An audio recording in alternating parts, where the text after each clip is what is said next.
As a farmer, you get to be a part of. You get to be the biggest organism in a macro-organic situation where you get to be in the middle of what I call the three pillars of soil building, which is soil structure, soil chemistry, which has been oversold to us for 100 years, but we can finally access properly through our own symbiosis with soil biology. Welcome back to ATTRA's Voices from the Field, where we explore the latest in sustainable and regenerative agriculture. I'm Audrey Kolde, a sustainable ag specialist with NCAT Today. We're talking about challenges many farmers face: land with soil that's lost its life, no structure, no resilience, and the ability to support crops is gone without heavy inputs. But what if we could bring that soil back to life? Not with more chemicals, but with the biology. One practice that is gaining attention is vermicompost tea, or aerated worm casting tea. It's been called a miracle brew for plants, but what does it mean to do that? Where does it fit into a professional soil management strategy? Today, we're joined by Garver Akers, a farmer, educator, and advocate for sustainable soil practices. Garver has spent years working directly with growers to explore practical tools for building soil health, from composting systems to innovative brewing techniques for aerated worm casting tea. He's not only hands-on in the field, but also committed to connecting research with real-world applications, helping farmers make decisions that improve both productivity and ecological resilience with Greener Acres Consulting. We're excited to welcome Garver to the podcast to share his experience and insights on the role of aerated worm casting tea in soil health and management. Thank you very much for having me, Audrey. I've been a big fan of ATTRA and NCAT since my professional introduction to farming about 19 years ago. So I feel kind of privileged to be here. Thank you. Yeah. So let's just start with, before we head into the science and application, how'd you find yourself on this journey of land that in many ways was dead, and what led you to looking to alternatives like worm casting tea? Sure. Yeah. I guess my career and my farming adventure began about 19 years ago. I attended the UC Santa Cruz program, the old agroecology program they had that started in 1967. I attended in 2006. And I went from gardener to being immersed in an idyllic situation on the Central Coast, growing hundreds of different crops in ideal soil that was compost supported, and 20 plus acres. I saw zero fertilizer being used except for in a broccoli trial. Yet I saw more plant resilience and plant health and nutrient-dense foods than I have ever experienced to this day. It was wonderful as a program where you get out of it what you put into it. And so probably more than most things in my life, I put a lot into it. I just lost a couple businesses, and I was like, it's time to double down and get involved in something where I can give back. While I was there, we built compost piles. We used compost built by the previous year's students. It was a wonderful student apprenticeship program. So we had structured classroom time as well as a lot of field time. And I used a lot of my free time to kind of invest myself in the environment. Incidentally, one thing they had going at that time were some worm casting bins, huge industrial size bins, really about 4 foot by 4 foot each. But they were kind of neglected. And while there was not much going on with those, they did have an excellent system driven by years and years and years of expert composting and good science. I always kind of noticed it and wondered why it was there. Duly with that, 19 years ago, they were telling us that with all their organic practices, they believed it was what was really driving their soil fertility, their soil building, and so forth was the biology, but they didn't understand the biology then like we do now. Maybe 10% of the microbes, if that, were even known back then that we know now, let alone the interactions in a very three-dimensional sense. But one thing I left that place with was they were very open concept. They preached to us, do not get caught up in the dogmas of different kinds of growing, that farming and gardening is as much art as it is science. And so I took those lessons with me. I thought that I would travel the world and farm, but I wanted to do a season in my own native climate in Ohio, and took a job at a Crown Point Ecology Center just north of the Ohio Valley, 130-acre preserve,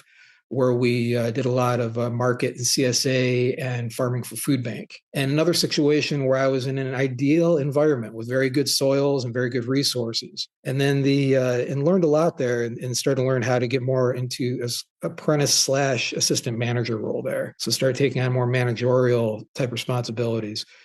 But then the next year, I thought I would start to travel. The only opportunity I could find at the moment that accepted me soon for the season was actually North Georgia. And so I took the job down in North Georgia. Coincidentally, it was an hour and a half from an old flame who is now my loving wife, and we have a family here. And since 2008, I've been in the Southeast. What I expected, but at the same time wasn't prepared for, was the difference in soils and microclimate, the advantages and disadvantages. And so the farm I was on first, Rise and Shine Farm near Rome, Georgia, excellent farm. I understand they're going even more successfully than when I was there. The farm owner and farmer there was a gifted farmer turning new land into farmland. And so I started to see some of what it takes to turn really compacted, depleted soils with a lack of topsoil in a lot of areas into working soils. And of course, being young and idealistic, I had a lot of my own ideas on how to improve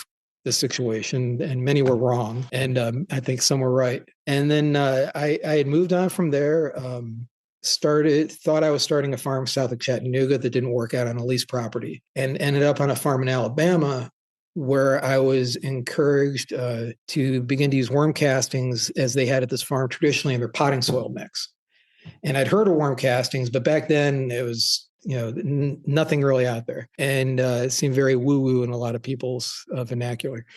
But we started using it in the potting soil, and I learned quickly, and I started doing what they had done. And I started diving deep into the work of Dr. Clive Edwards out of Ohio State, who over the last few decades, he published a lot, not only about worms, but he kind of opened the door, if you will, in terms of science to vermiculture, vermicompost, and earthworm castings and derivatives. And with that, we learned to use about 20% worm castings in our potting soil mix. And that meant that we wouldn't really need any added fertility. And I started seeing a lot of resilience in a very compromised greenhouse in this situation, with a greenhouse without much climate support or environmental support, and a lot of climactic swings happening outside of the greenhouse. Yet these plants were very resilient. We learned very quick that, like Dr. Edwards had stated, if you went above 20% in the mix, a lot of plants almost became lazy. They took on a lot of nitrogen. They got big, but they didn't seem to have as much vigor, except for tomatoes, which we could go to about 40% successfully. But we saw a kind of resilience like I hadn't seen before, because I'd always been in idyllic propagation situations growing seedlings. And here I was in a very challenged environment, yet these seedlings were doing very well. So with that knowledge, I had gone on to try to start my own farm the year before that in two different locations where I had seen some of the downsides of compaction and otherwise. In contrast, then I was seeing these seedlings going into a less than adequate soil situation and doing much better. So that kind of turned me on. About a year and a half later, I found myself taking over as head horticulturist for a company that was partnering with tomato farmers out of North Alabama, out of the Huntsville area. And discovered we had about 80 farmers already working for us or with us. And as I was touring these farms, I was seeing where the company basically would install a high tunnel and very, in my opinion, very unscrupulously, were just drilling holes in the ground, putting tomato plants in a very substandard worm casting concoction they got from someone, and then releasing these farmers to grow the product that was supposed to be returned to the company for marketing and distribution. What I saw in every case, now we spanned 4 states and probably an uncountable amount of microclimates. And what I saw right away was these tomato plants would grow first in the soft, loamy worm casting. They would hit the sides of these holes that were just installed in the ground. And as soon as the root system tried to penetrate that tough, compact, depleted soil, the plants would begin to fail. And it was a matter of stresses. The climate, the weather stress, if you will, the climate stress, the stress of the soil environment itself, the seasonal issues and so forth, these plants would begin to crumble. And inevitably, we would see a cascade of disease and pest pressure that these plants were succumbing to. I started scratching my head. I had to figure out quickly how to get these systems online. And I started to wonder, I'd been reading about the prospect of doing earthworm casting teas, aerated teas, much like people do compost teas. I said, well, let's give it a shot. And in the next 6 weeks, we began to produce aerated worm casting tea, simply with worm castings and kelp extract and molasses. And we started applying the tea to the plants and the ground in as many of these 80 operations as we possibly could. And no matter what the soil type, no matter what the temperature issues, the altitude they were at, or otherwise, we were seeing the symptoms of plant and soil stress subside. And because it was universal across the board, it really turned my mind on to what the possibilities were with this. Well, the company ended up closing. In fact, there's a whole bag of issues that goes with them, and I was very happy to walk out that door. And over the next few years, I worked mostly as a consultant and worked with different farming operations. And the same thing seemed to ring true. No matter what soil type, whether I was in Tennessee, Alabama, Georgia, no matter what plants I was working with, we were seeing a reduction of plant and soil stress systems and an increase and plant and soil health, even symptoms of rapid soil building, and of course seeing a payoff in the end with the health of the plant and the yields and so forth. But I was moving around a lot and working with different folks and not seeing enough of a timeline with how this could really go. So I ended up in my career, I've had a history of working in consulting for a couple of years and or for myself and going to other farms to pay the bills and so forth and really get educated. And I ended up taking on a job, a consulting job at first for a place called Neil Pope's Farm outside of Opelika, Alabama. It was a 100-acre property that this gentleman who was an attorney had purchased and was trying to turn into an organic tomato farm. And when I got there, it was wild. They had, on the 100 acres, they were developing for future farmland. They were mostly just clearing it and moving earth. They had actually taken a metal recycling scrapyard that was 3.5 acres and successfully, according to the testing, successfully removed all the metals to better heavy metals testing results than I had seen in regular farm soil data. I'll give them that much credit. Then they had knocked down a 200-yard hill and filled in the peaks and valleys of this 3.5 acre area and create a pasture. So when I got there, it was the most challenged soil I've ever worked in. It was heavily mineralized. You could see the different colors of minerals like a geologic tie-dye on the surface. And the guy told me to get to work. They had about 1,200 tomato plants in the ground. They needed me to multiply that population of plants times 10 in the next 3 weeks. They had plants in a greenhouse that were already challenged, already showing symptoms of septoria and other fungal diseases, but we had nothing else to work with. And myself and a crew of 7 wonderful gentlemen from Chiapas, Mexico, installed this field to the point we had 12,000 plants. The weekend after we got this installed, we had a 8-inch rain event in 3 days, 2 or 3 days. And the field and the road around the field, everything began to wash away. And of course, as soon as the rain event stopped, we were back into the very next day after the rain ended, 95-degree weather. And as you can guess, tomato diseases, foliar diseases, and so forth set in like crazy on top of pest pressure and everything else. It was like watching creeping death go through this field and just take out the tomatoes 1,000 at a time. And so I went to my employer, Mr. Pope, and I said, look, I'm trained in organics and in soil building. Let me get to work on doing what I know how to do and allow me to turn this into a biodiverse farm in terms of plant population, not just tomatoes.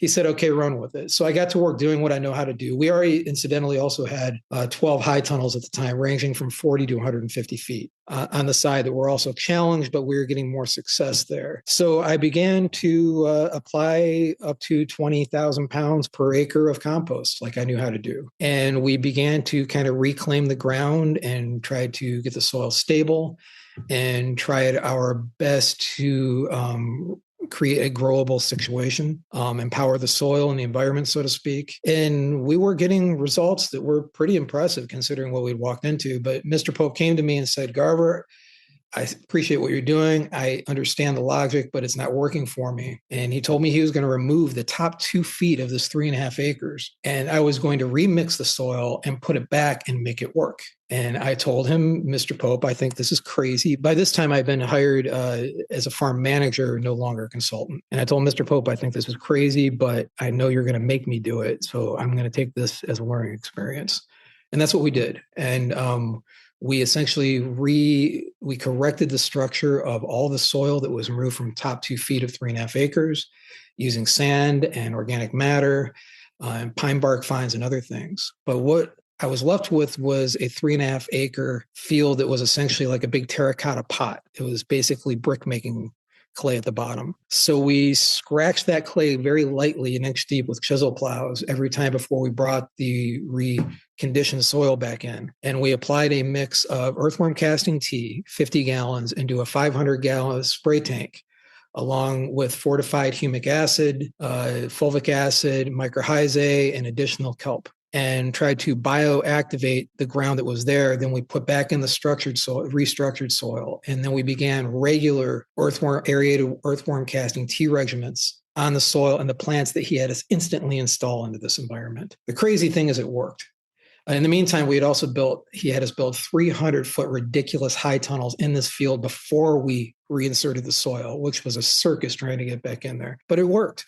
In the first season, we saw a situation where we had 7 or more identifiable foliar diseases on tomatoes decline down to 1 or 2 in the first season. And we saw plants producing tomatoes, and we actually saw yields, not the most marketable yields in the world, but we saw yields, and we saw increases month by month steadily. Along with that, we installed a 2,000-foot lake with geothermal and a solar system to drive air exchangers in these houses. It was economically unsustainable, absolutely. But I couldn't have bought that education anywhere else. On from there, I learned very quick to not only adopt earthworm casting tea into aerated earthworm casting tea into my toolkit, but actually make it the basis of my fertility system and soil building system in any farm environment. And I really go back to the work of Dr. Clive Edwards, who really taught me that earthworm casting teas, more than being a fertility source and a biological inoculant, that overall the casting tea is actually a plant and soil stress adaptogen. And that once you can, through these mechanisms and tapping into these systems like the soil,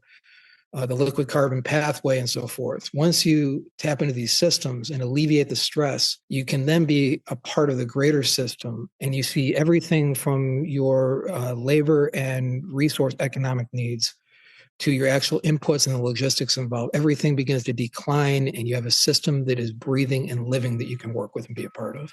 Oh my gosh, that is amazing. The transformation that you're able to see on that farm, just like in one season, in one growing period, to be able to go from the previous year disease and just blight everywhere to a season with production that is, works for farmers. Help me walk me through of like what is happening inside that aerated worm casting tea, and how is the biology of that a little different from just regular compost tea? What would be like jadam, which is like a version of Korean natural farming that's a little simplified, but they're microbial teas to help jumpstart biologies.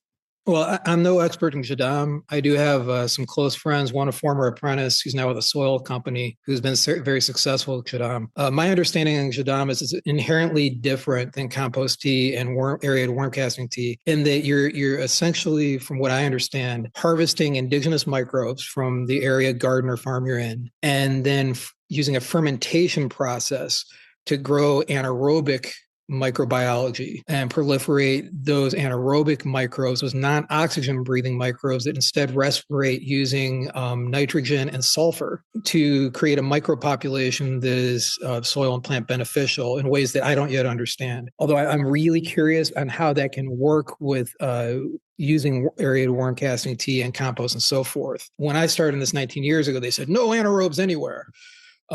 We can only have oxygen breathing aerobic microbes. That's the only thing for soil health. And obviously we knew that wasn't true because anaerobes exist, so they must have a purpose. Although, opposite to our gut, what I've learned is that we need a higher population of oxygen breathing aerobic microbes with a minority of anaerobes in the soil, whereas our gut works inversely proportionate to that to digest what the soil grows. But I'm really interested in learning a lot more about that. Earthworm casting tea and compost tea, I can make more of an apples to apples comparison. Both of them rely on a process of the degradation of organic matter, the breakdown of organic matter, into a form where it can be rebuilt into other structures, hence making soil building and plant nutrition and so forth happen. However, the processes really create a different product by nature of the process themselves. So in composting, and I was taught in California by these expert old school composters that have been around for decades. In composting, we rely on a temperature intensive process. So we build a compost pile with the right ratio of carbon and nitrogen inputs.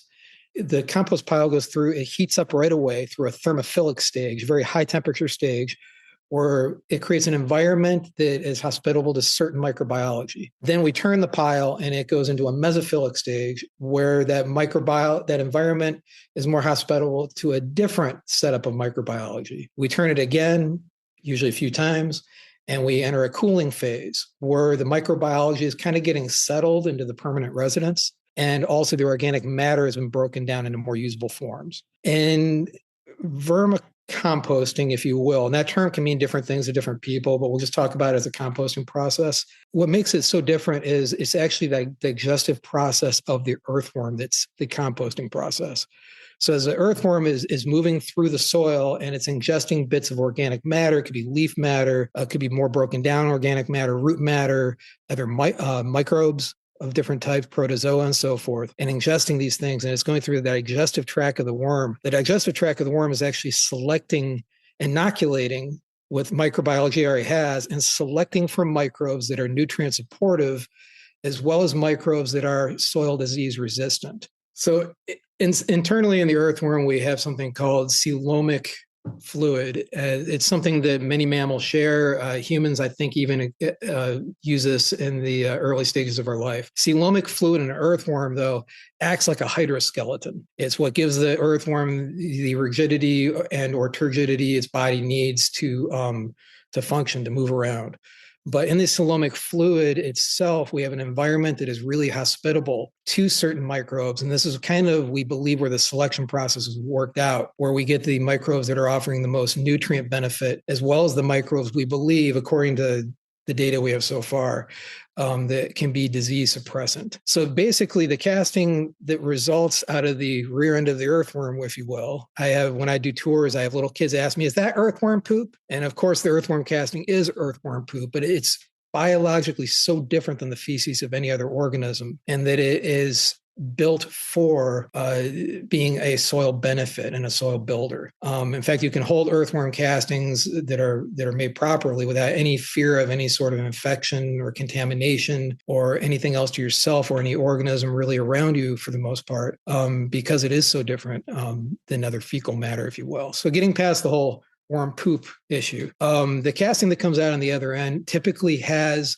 a greater density and diversity of microbiology than what you find coming out of compost.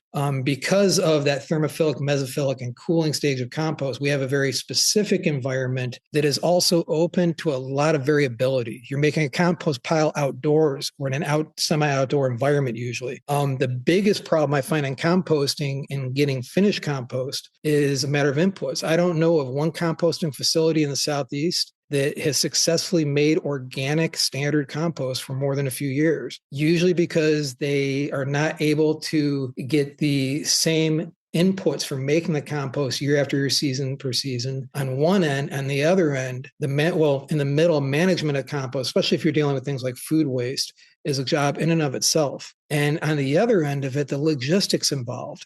Not only you're making the compost in an outdoor environment, you have to store the compost. The compost then has to get to the end user, usually on a truck. The end user, and let's be realistic, most small farms and even larger farms don't have the labor and the equipment it takes to logistically manage enough compost to be applying 5,000 to 20,000 pounds an acre. And with all that process, you can imagine in between all the opportunity there is for infectious waste to get in there, for mismanagement to happen, for temperature and climate variability to affect the compost. I love compost. I live by compost.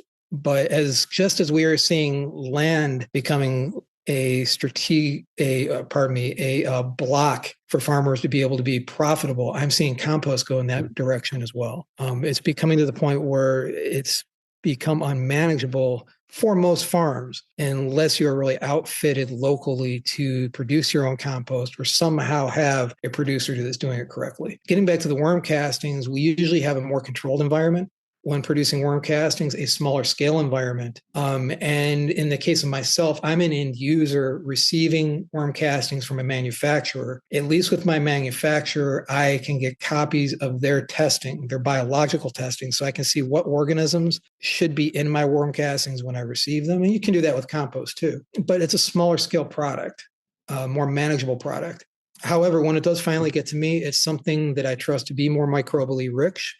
Microbially rich in the sense that you're likely dealing with, if you want to run down kind of a list, gram-negative bacteria, gram-positive bacteria, lactic acid bacteria, getting into fungi, a lot more beneficial fungi than you usually find in compost, a greater diversity, yeasts, and even mycorrhizal spores, which usually we're having to add to compost, which in healthy, well-made worm castings usually are already present, as well as actinomycetes, which I know there's a lot of controversy about, are they good in their presence and in what quantities and what amounts and so forth. Basically, it seems like there's just a lot more material to work with. Also, usually a lot more surface area. Worm castings are typically broken down into, depending on the kind of earthworm they're coming from, but basically relatively a coffee-sized grain, and that size is ubiquitous throughout the mix. Whereas with compost, unless it's very, very finely made and very, very finely screened, which adds to the cost, usually we're dealing with a lot more size variability, and that means different surface area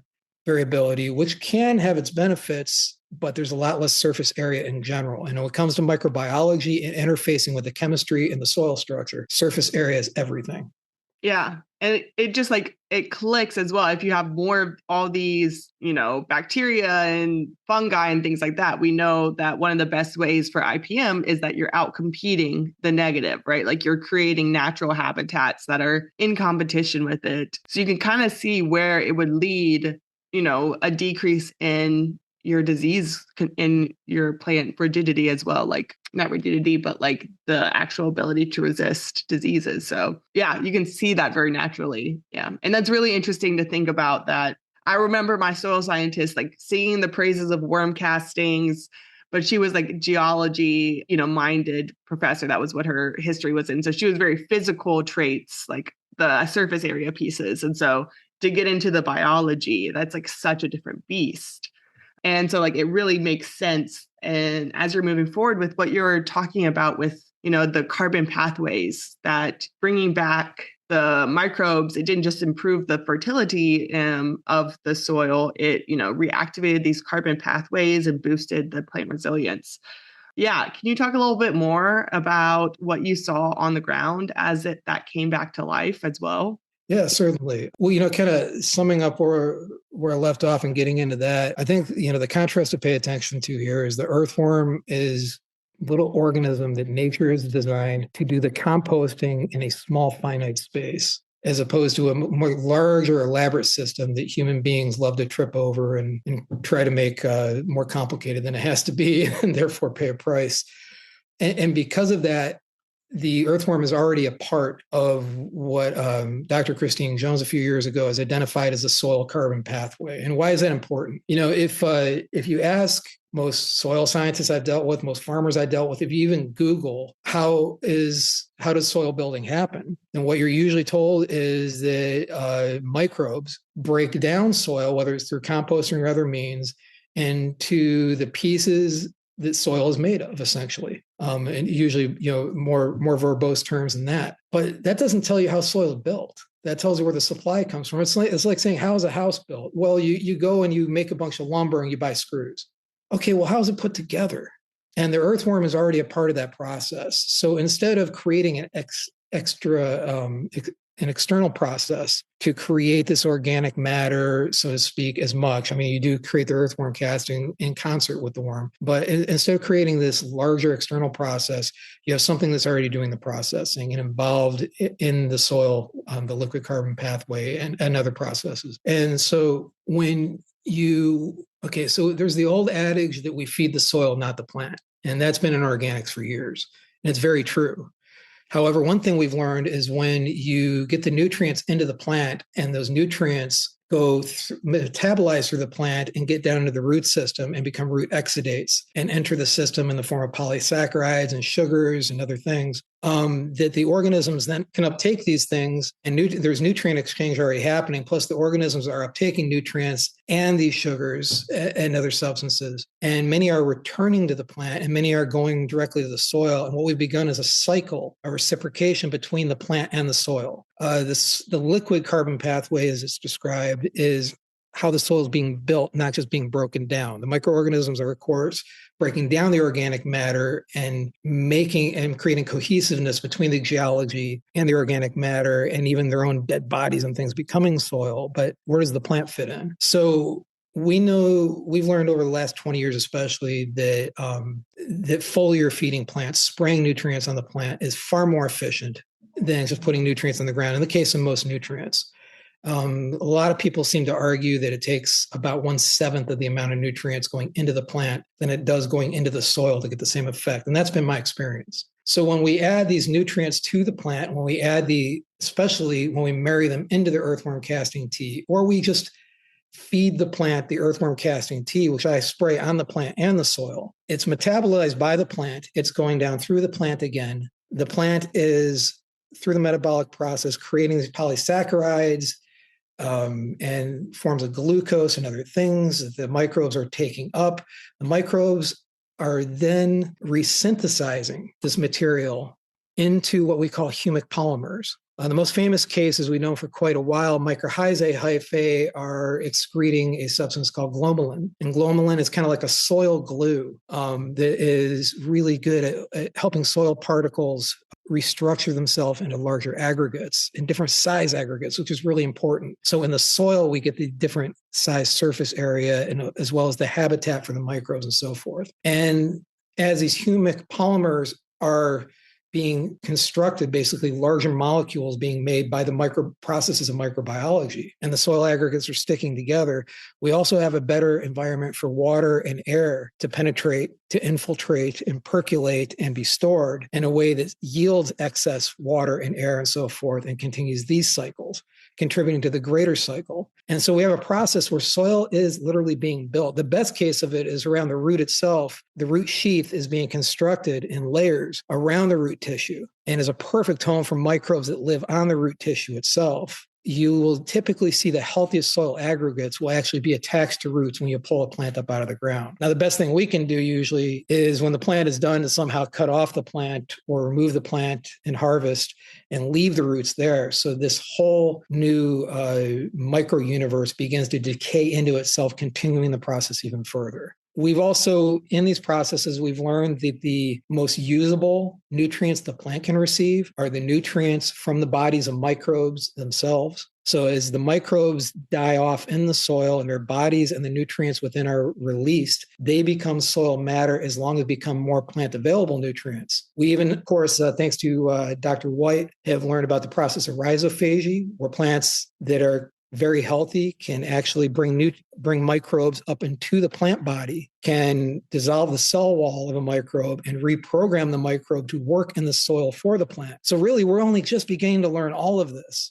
I go back to the soil carbon pathway because earthworm casting tea is how I learned about the soil carbon pathway before I knew what it was called, before Dr. Christine Jones' work had been published, because I was seeing, as an end user and a farmer, I was seeing the effects of this in my environment. We were seeing soil from Neil Pope's farm and other places. We were seeing soil building happen at a rate that was unprecedented, that is not available as being possible in the textbooks that I learned from. We were seeing plant foliar diseases, the other symptoms, which such as pest infestations, which I consider a symptom of plant stress and soil stress. We were seeing these things subside, and therefore we were seeing better plant growth, better yields, better economic gains in any farming situation, and really a full circle process that as a farmer you get to be a part of. You get to be the biggest organism in a macro organic situation, where you get to be in the middle of what I call the 3 pillars of soil building, which is soil structure, soil chemistry, which has been oversold to us for 100 years,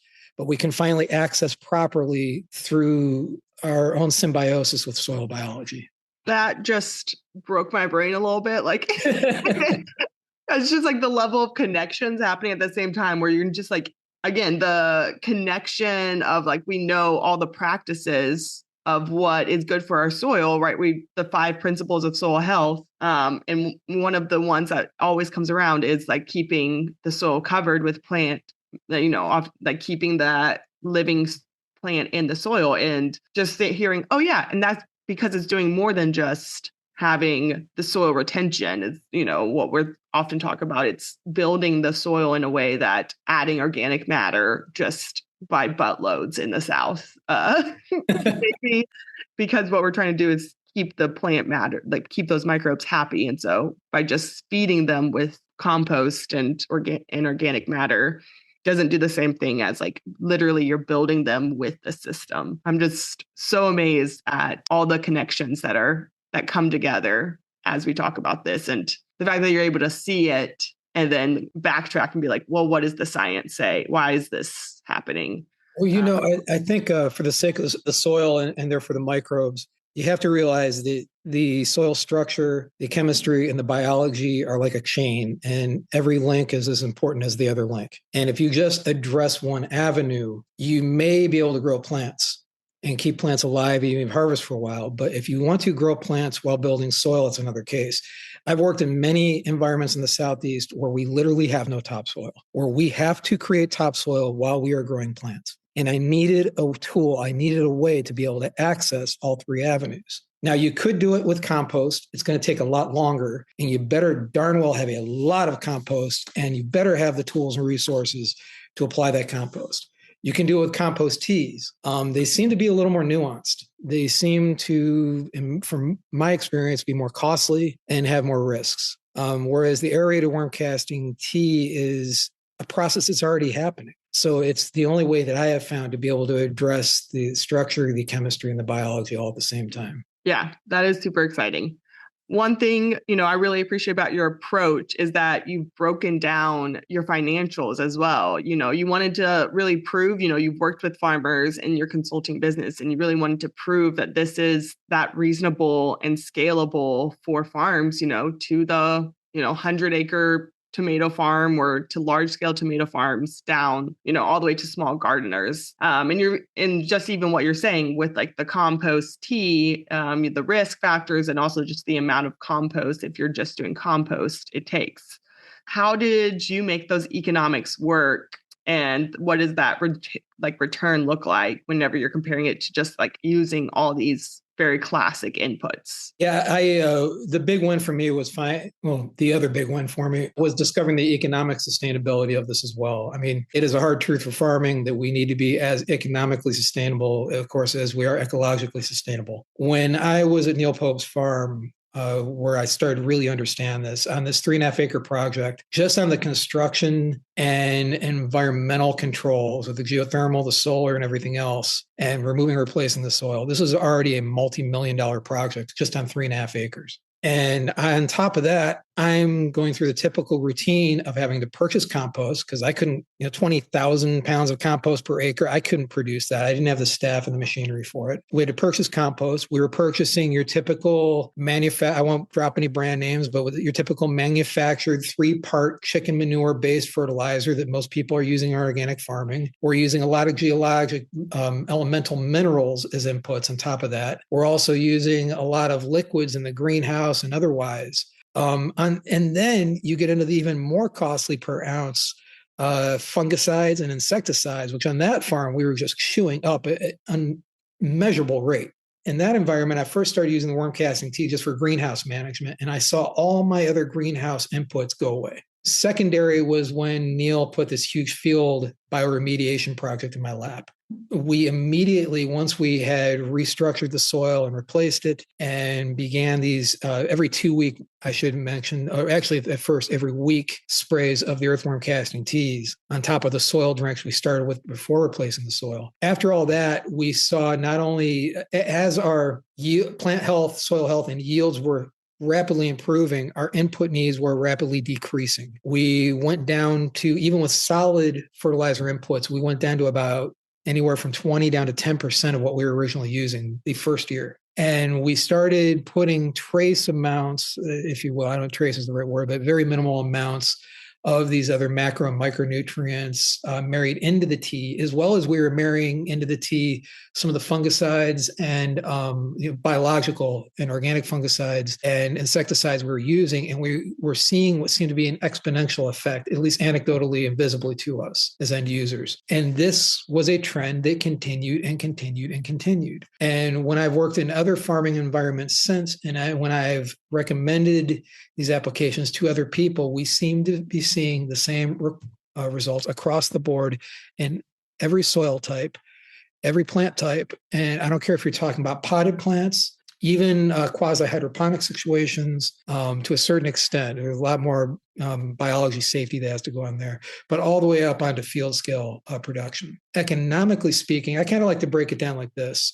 It's kind of counterintuitive. How are earthworm castings that if you go to the store are up to $30 a cubic foot more economical than compost to use? Now, mind you, the price of real compost and most compost I have seen out there commercially is not real compost. Even most of what people produce, I would question. The price of compost is increasing, but however, it's counterintuitive. So if I go to the nursery and I buy a cubic foot bag of earthworm castings, which is a standard size, it's probably going to be about $25 to $30. So that translates to being just over 7 gallons. And that's only really going to treat as a solid, arguably about 100 square feet, maybe more. Not a whole lot as a solid. I do use solids incidentally. I put a measurable amount of solids under transplanted plants and in stressful situations, and we see transplant shock go away in most cases. Even lettuce being planted in 80-degree environments, especially with tomatoes and fruited plants. But anyway, getting back to that, I've got this $30 bag, 7 gallons of earthworm castings, doesn't go very far. However, that 7 gallons, I use only 1.5 gallons, less than a quarter of that bag, to make a 50-gallon drum of tea. Remember that tea is essentially a farm in and of itself, or I am adding feedstock to proliferate the growth of all the microorganisms that the worm has gifted me with. And as long as we practice, we like to call it sanitization, not sterilization. We sanitize all our tools. We don't create a sterile ground because we're not trying to grow one organism. We need our biodiversity, but a sanitized ground. We go into this environment. The first input we need is oxygen. Well, once you buy your air pump, the oxygen's free. The inputs I need after that are kelp. What I use are kelp extract and molasses and sometimes other things, but those are my base to create a baseline substance. And in 50, I've actually trimmed back on those inputs over the years. In a 50-gallon batch of tea, I use 1.5 gallons of earthworm castings in a 40-micron bag, a suspended bag. I've learned to suspend, not let drop in the mix. Again, we aerate. And then I only am adding right now 4 ounces of maxi crop kelp extract with 3 ounces of an agricultural grade unsulfured blackstrap molasses. Now, I will keep my tea going. The USDA once recommended not to go more than 2 weeks because anaerobes could develop. I always cut my tea off at 10 days. In that process, if I'm still extracting from that one tank, about every 48 hours, I use the foam that develops on top, which is a byproduct of the carbohydrates and proteins from the metabolic processes inside with the microbes. I use that as my litmus, if you will, my test on when to feed. When my foam has decreased in size and color, usually at about every 48 hours, I'm adding about half as much of the molasses and kelp inputs, and I'm reducing those based on the reduced volume of the tank. And using a lot of intuition, quite honestly, in the process. I am an end user. I am a farmer. The testing, the microscopy, all these things are valid and important. I'm about to start learning microscopy formally, and I'm excited about that. However, let's be real. How many farmers that are working 60 hours a week or more have the time to spend in a laboratory and have the time to actually identify every species of this myriad of species of microbes in the tea? Yeah, I want to get there, but wow, it's a lot. Anyway, getting back to the economics, my 50-gallon drum of tea and then treat, depending on how it's applied, 2 to 5 acres or more of agricultural space. And a lot of that depends on application. Most of that is going to be foliar spray application. We kind of ground drench when we spray our plants. We spray the soil around them as well, and or the mulch or decaying plant tissue around them as well. And then sometimes I do use it in ground drenching scenarios, especially when I've had to do radical tillage or restructuring of soil to create a better field or pasture or what have you, and then need to bioactivate after I've already added certain physical minerals to the system. But yeah, nonetheless, my 50-gallon drum at the end of the day that treats 2 to 5 or more acres, including labor, usually has $15 to $20 of cost going into it. I just can't match that with manufactured fertilizers. I just can't match that with animal waste if I'm managing animals. I just can't match that with any other input that I know of. And I'm imagining as well, like the scalability, you're mentioning labor, and especially with like a foliar spray, a lot more of our tractor-based systems are set up for foliar, like water tank, as you're transplanting a water tank system as well. And so like, I'm also acknowledging that the tools to scale this up as well are much more accessible than your physical compost, as well, where that still feels very labor intensive to get it in the way. Like, even if you're getting the tractor equipment to spread it, you're still having to go back and like do some level of manual. Whereas foliar sprays is just like, yep, you just add it in there and you drive the tractor a couple times and you're good to go. You're exactly right. At Pope's Farm, we're using 500-gallon tanks on a tractor down to back pump style backpack sprayers. I've had clients who do 5-gallon buckets of worm tea and apply it with a simple spray bottle they buy at Walmart. We, on this particular farm, I'm on a private estate farm at the moment where we are applying through backpack sprayers, as well as we have a ground-driven unit to go around the orchard to spray the grass in between the trees with a hose that can also reach the treetops. It's a heck of a lot easier than, when I was first doing compost, just at Pope's Farm in 3.5 acres, I had 100-yard tractor trailers come in. I've got a 6-wheel dump truck driving around into the 100 acres where I'm developing pasture land, dumping compost and other material. We have half a dozen people working to make these things happen while the rest of the work isn't getting done. So getting beyond the material inputs that I mentioned was talking about, the labor that goes into it is astronomical. And then you find out that the compost you're using isn't the same compost from time to time from the same facility. It's never ending the way it can eat up costs. Yeah. Oh yeah. No, for sure. I guess one question that's just kind of like a nitpicky question of like, is there any, you were mentioning all your inputs, is there any distinction as far as your water? Do you care? I'm thinking of city water that's been chlorinated versus water. Yeah, absolutely. We fortunately, where I'm at right now, we've got wells, and I do well testing wherever I go. And I also, any operation I'm on, I also get whatever testing, although I'm dubious of it, comes from whatever municipality.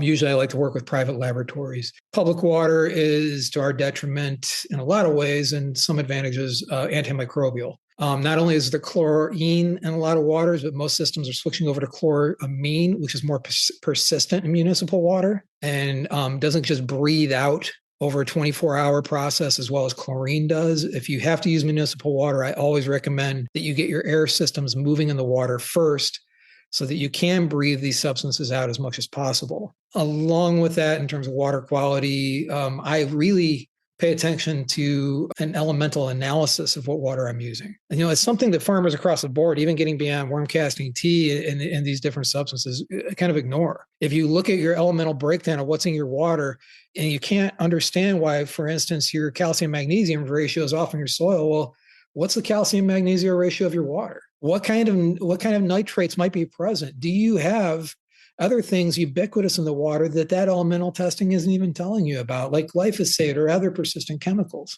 We really need to consider these factors. Often we turn a blind eye to that and we trip over ourselves with soil fertility management, ignoring one of the biggest factors of what we're putting into the soil. So getting back to the worm tea tank, I test the water. I consider the source of the water before I test. And we always do, again, we sanitize our tank and everything that touches our tank, including our own bare hands. Perfect. Yes. Thank you. That helps clear it up too, trying to aerate some of that chlorine out as well if you have to use your city water, if that's what you have. I should add, humic acid can also help break down. Humic acid is a chelator.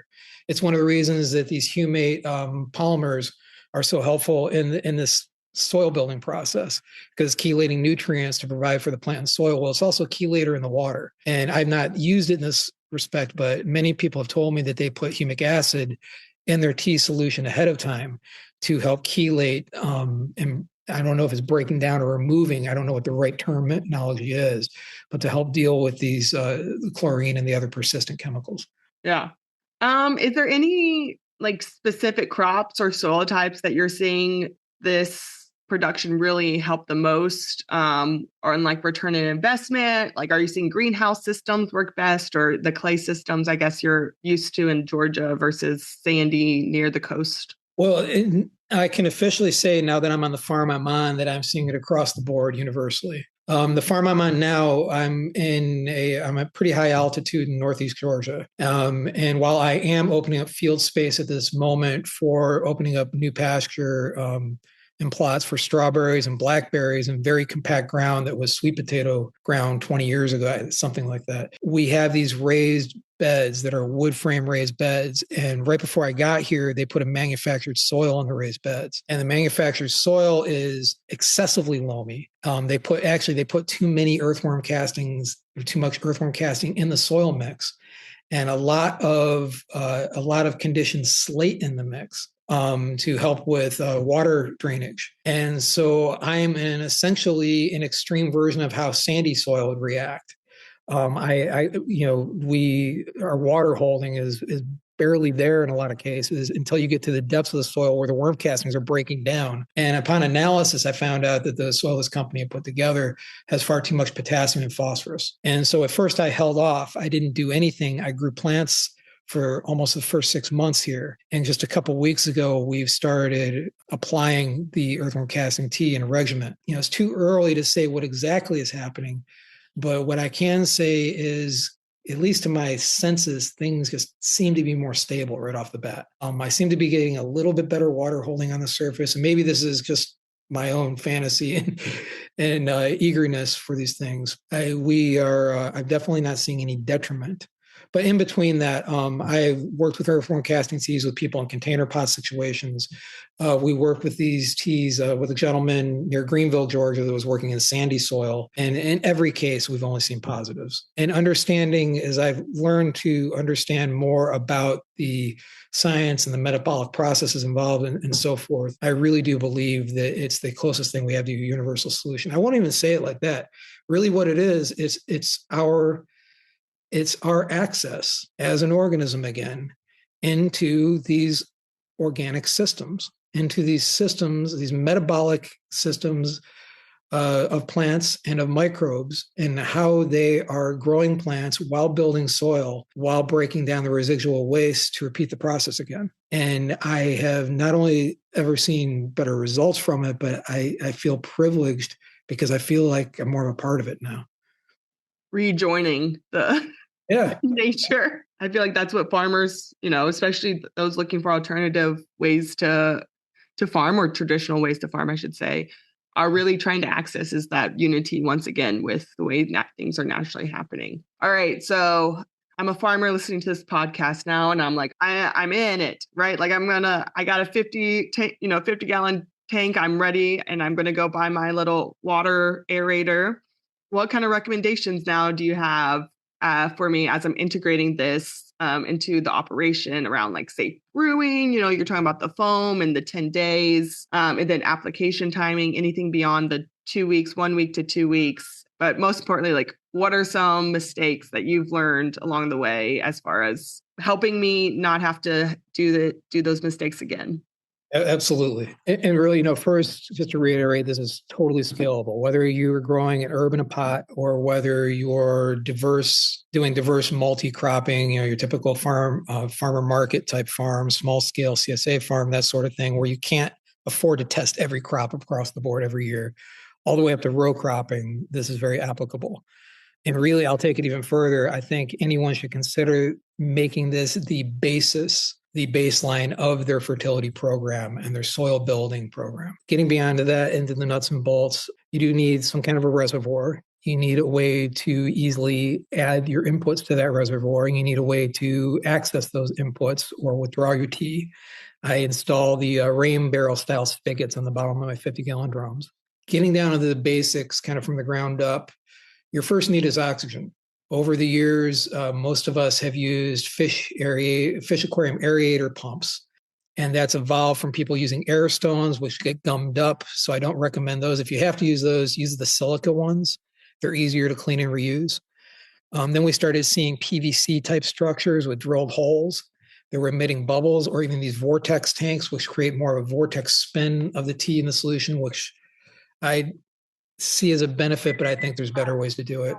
And more recently, microbulators have gotten popular, where you have a PVC structure or other structure injecting air into the bottom of the tank, creating a vortex-like activity or similar, a lot of air bubbles coming up from the bottom. But getting overall, and I've tried most of these things out, getting overall that, first of all, most of your fish aquarium pumps are diaphragm pumps. Inside the pump, you've got a piece of plastic that is flapping against the rest of the internal structure, emitting the air out in sort of a crude breathing fashion.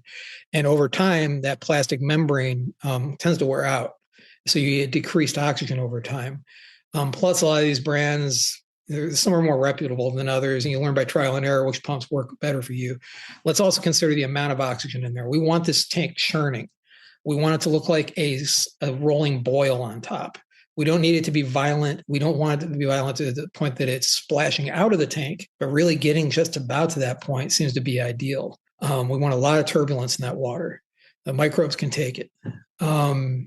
So what I have graduated to in the 50-gallon tank is I'm actually using inline piston pumps, the kinds that are driving all the aquariums from one pump, like in a commercial aquarium showroom. So it's got a metal piston system internally in the pump that is far more reliable than just a plastic or rubber flap going back and forth. Now, getting below that, you don't really have that option in smaller units. Fish aquarium pumps are fine. I would just, if you don't do your own trial and error, I would honestly get online and go by the advice of others for what brands they use and in what situations. You want to be providing about 1 liter per minute of oxygen, scaling up from there for a healthy tank environment. And sometimes it can be less. Sometimes the amount of turbulence I find can really make up for the amount of gross volume of oxygen. And I'm sure that we can vet that out through testing and figure out where those exact parameters need to be.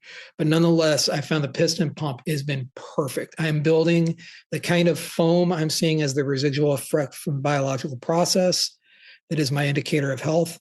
I'm now seeing happen almost instantly and build into a 12, 16-hour period versus a 24-hour period. And then we were able to, using valves, we're able to back adjust the amount of air going into the tank and kind of bleed off the excess oxygen into the room. And then we also do have a commercial membrane pump we're using that's as a backup if we ever need it. That was just more economical to buy. That's helpful. But nonetheless, you can use an aquarium pump. I would definitely recommend the PVC structures over using the aquarium stones if you are at a smaller scale. So that's your first input, oxygen. And of course, you need that clean environment because you want anaerobes to proliferate in this environment. You're feeding them the oxygen. Then what are your feedstocks? I really like the maxi-crop kelp extract. A little bit goes a long way. 1 little bucket of this extract was an enormous pile of kelp at one time. And it is probably my biggest fungal feeder food, if you will. And then a lot of people argue about whether or not to use molasses. I do use molasses. It has to be unsulfured molasses. You don't want the excess sulfur in the environment, which really is the same molasses you typically buy in the grocery store. I just buy it in a 5-gallon bucket. And I have reduced my molasses greatly. What we've noticed with the reduction of molasses is we are getting, in the foam, we're getting more of an earthy soil odor and less of a sweet, sugary odor. And there's been a lot of debate and a lot of conversation over the years that you're going to get more of a balanced, slightly fungal dominant tea, but more of a balance of fungal and bacteria in the tea than if you have more excess molasses. That said, though, we don't want to wipe the bacteria out of the tea. Now, it depends on what your end application is, whether it's annual plants or trees and perennials and so forth, which is a whole nother conversation. But we have to remember a lot of the fungi are eating the bacteria also as a food source. And it's this eating of this diversity into the fungal diversity that's ultimately eaten by some of the protozoa that is another process that's happening that's beneficial in your tank. So we don't really want to favor one population too much from my viewpoint. So you've got your tank, you've got your air system, you're adding your feedstocks. From there, a lot of people are liking to add things like fish hydrolysate as opposed to just fish emulsion. I've tried it. I'm not sure about the results yet. I don't have any conclusions yet. I do add often if I feel that I need to add nitrogen in a system. I don't want nitrates in the soil. Nitrates are also going to interrupt the liquid carbon process or liquid carbon pathway that I'm looking to facilitate as far as the microbial function. So I'm adding a little bit of a liquid nitrogen product. The one I like is from a fermented soybean, but I'm adding a little bit of a liquid nitrogen product sometimes in my worm tea. And it's also a great place to be adding micronutrients that are not only going to get to the plant, but are going to be metabolized by the organisms in the tea itself. Getting beyond that, really always make sure, consider the tools that you're using to exit the tea, to evacuate the tea out of the tank. Keep your hoses clean, keep your nozzles off the ground. A lot of times what I like to do when I open the valve at the bottom of the tank is I'll take a hose that's attached to it. I'll either sanitize the end of the valve itself or I'll attach a hose and I'll open a valve on the end of the hose, holding it vertically and let the tea pour back over the pre-sanitized end to it. I know maybe it's over the top, but I like to kind of inoculate the end of the hose. And then I fill the reservoir that has been sanitized before I go out into the field. A good tip on sanitization, when I was at Neil Pope's farm, we took on GAP certification, and which is oh my gosh, if you think organic certification is tough, GAP certification is a circus of hoops to jump through. With GAP, we were actually forced to sanitize every tomato that came out of a 3.5 acre field off of 12,000 plants. And the organic standard at the time would have really only let you use watered down chlorine for the most part. And there was kind of a gray area you could get around. Well, our certifier recommended that we use Sanidate 5.0, which is a manufactured combination of parasitic like peroxide, acid, and vinegar. We use it for everything on the farm now. Our surfaces and post-harvest, for our harvest containers, for washing out our containers and so forth. The beauty of it is it evaporates, as far as anybody knows, 100%.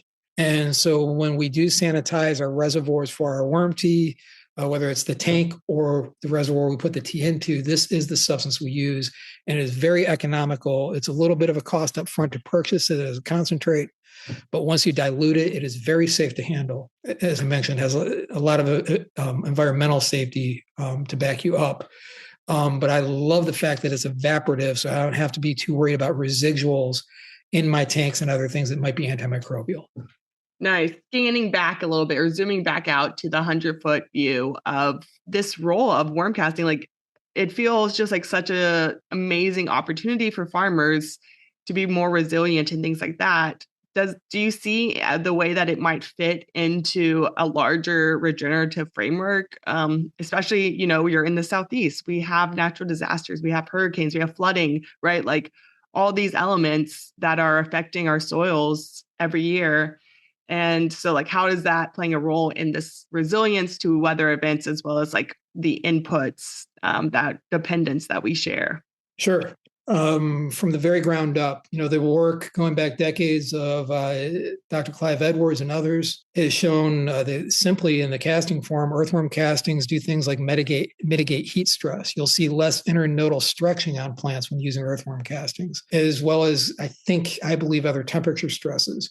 Remember, you're inoculating the plant surface tissue as well as the soil tissue. Edwards and others have shown that the use of earthworm casting foliars actually cause the cutaneous tissue of the plant itself to thicken, the skin of the plant to thicken, making it harder for spores to pierce and occupy the plant tissue, as well as the inoculated microbes that you've added that are going to combat these invaders, if you will. But even bigger than that, I see it as a plant and soil stress adaptogen. So you're creating an environment where the natural processes, these natural biological and biochemical processes are happening metabolically. And when that happens, we get better photosynthesis. After all, we're really farming the calories of the sun, right? When we get better photosynthesis, plants are creating more secondary metabolites, as well as we have a strengthening of the soil carbon pathway, a better support of the breakdown of the organic material of the soil and the resynthesizing and the buildup of the soil itself supporting the plants full circle in the long run. Once you, just like us humans, once you remove the stress out of the situation, the organism can function in a far more healthy manner, and its own intrinsic immunity and systems come into play. Furthermore, the direct application of the earthworm teas and the solids, but really the teas for economic purposes, also because of what we talked about with the foliar sprays, you are closing loops on nutrient management and the nutrient management process, and making nutrients more bioavailable all the way from the leaf to the organism to the plant root and every metabolic process in between. I kind of mentioned before, I see earthworm casting tea as working with biology as a way to allow us to function symbiotically as the biggest organism in a macroorganic system.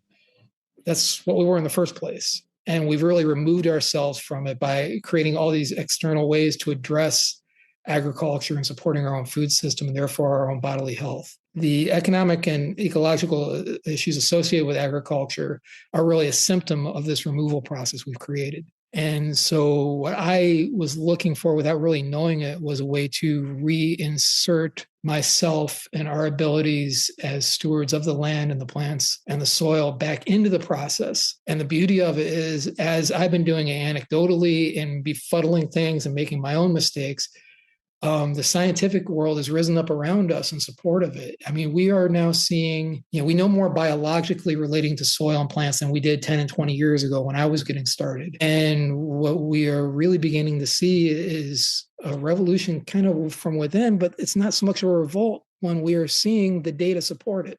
For anybody getting into this, my biggest recommendation really is to do it your way. Assess your own time, your own resources. There's always a balance of labor and technology in agriculture. Do you have the time to be immersed in data? Do you have the time to do your own research and testing on your own and immerse yourself in that data? Or is it better and more efficient for you to rely on the testing and support of others? Do you have the time and ability to build a system like this? You probably do, because you'll find that once you do build a system that relies on something like aerated worm casting tea, that you've alleviated yourself of the need to buy, offload, unload, and distribute other inputs. And especially when you're getting caught up in this loop of just feeding the system and then having to respond to the disease and pest symptoms that are a result of that activity. Once you alleviate yourself of these things, you create the time to really invest yourself as that organism in that system. But do it your way. Rely on science, but rely on your own intuition. It's very important. Yeah, I'm excited to try this and to see those results, because it sounds like they're just overwhelming. Is there any last piece of thought or advice, or, if someone's listening and they have more questions, how should they find you and more about worm casting teas and things like that? Yeah, sure. Well, the first thing is I recommend anybody to do as much of their own research. We have this wonderful internet tool these days. When I first got into this, I said worm castings, and people looked at me like a witch doctor with 12 heads. And now it's become not only in vogue, but even kind of capitalized on. However, people aren't seeing the big picture. Become the big picturist, get into it, see what your style is. I love to work with people and developing their systems and helping further the understanding. And I love learning from people that are doing this as we share information. I can be emailed anytime at greenacres at google.com. GREENAKERS at google.com. Absolutely willing to share my phone number, 256-975-1369. I might not be able to answer because I'm probably in the field working on something.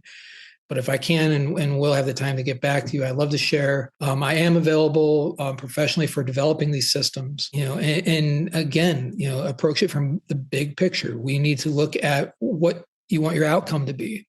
Once you know what you want your product or your outcome to be, then we talk about the scale of your system. Then we talk about what your resources are. Then we talk about how you can pull this together in a way that works for you. Because it's like anything else. If you have a system that works for you, you're going to do it every day. But if you don't cover those bases, you're not going to get to it. It's become a novelty that falls by the wayside. And I really take joy in empowering the soil, myself, and others that want to go down this kind of pathway. Yay. Well, thank you so much for sharing your story, your knowledge, your wisdom, all the expertise today. It's been really inspiring. And so I really appreciate it. And to just hear very much, it feels like a very doable story of hope, and the ripple effects of it it seems amazing for healthier crops, stronger bottom lines, and, a more resilient climate that we're farming in. For our listeners, if you'd like to explore more practices like vermicompost tea, or have questions about soil amendments and microbiology, remember you can always use our chat function as well on our ATTRA website. You can call our hotline or email us at askanagagent@ncat.org. Our sustainable ag specialists are here to support you with free one-on-one assistance. But with that, thank you so much for listening, and have a great day. That's it for this episode.